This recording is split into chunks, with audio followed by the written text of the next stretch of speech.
Hello beautiful souls, good afternoon. বিচ্ছিরি প্যাচ প্যাচে গরম, চোখ মুখের অবস্থা খুবই খারাপ। তো এই যে এখন একটু করে নেবো স্কিন কেয়ার। এই চারকোল প্যাকটা লাগাচ্ছি। এটা লাগালে বেশ একটা ঠান্ডা ঠান্ডা অনুভূতি পাওয়া যায়। এই যে প্যাক লাগানো কমপ্লিট, পুরো ভূতের মতো লাগছে। তবে সূর্যের যা রোদ, এই কদিন বাইরে বেরোলে আর চারকোল প্যাক লাগাতে হবে না, মুখের কালার এমনি এমনি এরকম হয়ে যাবে। তারপর এই যে বেচারি ঘড়িটাকে কয়েকদিন ধরে পড়াও হয়নি, তাই চার্জও দেওয়া হয়নি। কালকে পড়তে হবে, তাই আজকে চার্জ দিলাম। গতকাল বাজার থেকে কিনে এনেছিলাম দুটো জুঁই ফুলের মালা। আমার দাদার জুঁই ফুল খুব প্রিয় ফুল ছিল, তাই দাদার ছবিতে কালকে একটা পরিয়ে দিয়েছিলাম। আজকে যেহেতু মালাটা বাসি হয়ে শুকিয়ে গেছে, মালাটা তাই খুলে নেব।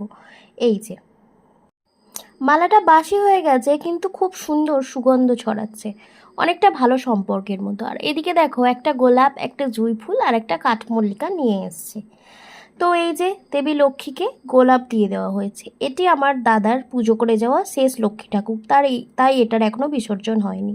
এরপর একটা মালাকে কেটেই হনুমানজিকে দিলাম খানিকটা জুঁই ফুল দিলাম শ্রী বিষ্ণুকে, আর রাধারানীর যেহেতু প্রিয় ফুল কাঠমল্লিকা, তাই একসাথেই দিলাম। এরপর বাকিটা দিয়েছি শিবকে আর কয়েকটা নীল অপরাজিতা। অপরাজিতাগুলো মাত্র কয়েক ঘন্টা আগে তোলা হয়েছে। জাস্ট অবস্থাটা দেখো। আজকের মতো টাটা।